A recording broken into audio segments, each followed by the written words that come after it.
For since का प्रयोग कैसे किया जाता है उसके बारे में हम लोग चर्चा करेंगे।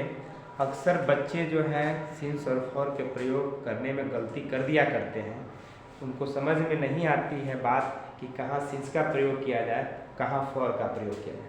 बहुत सारे कंपटीशन में भी इस तरह के एग्जाम में भी पूछे जाते हैं सवाल सिंस फॉर, और बच्चे अक्सर गलती कर दिया करते हैं।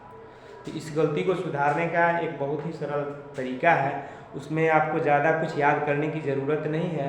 उसके जो मूल मंत्र है अगर उसको आप पकड़ेंगे तो सिंस फॉर का प्रयोग करने में आपको कोई परेशानी का सामना नहीं करना पड़ेगा।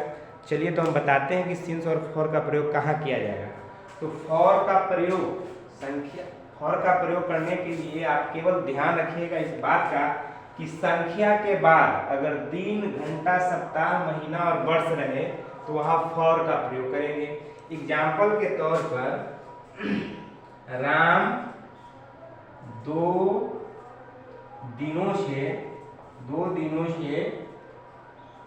पढ़ता रहा है। तो यहाँ हम देख रहे हैं 2 दिनों से, यहाँ संख्या क्या है 2, और संख्या के बाद क्या है दिन है, जो कि निश्चित नहीं है। तो यहाँ हम आंख बंद करके फॉर का प्रयोग करेंगे, लिखेंगे Ram has been reading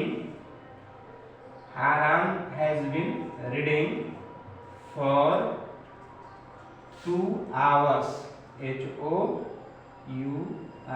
4 hours।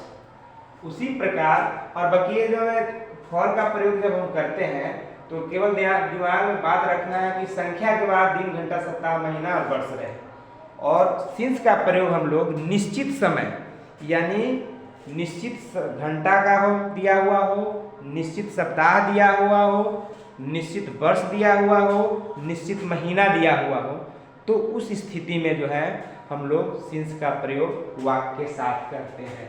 जैसे राम सोमवार से पढ़ता रहा है, राम सोमवार से पढ़ता रहा है, तो Ram has been reading since Monday.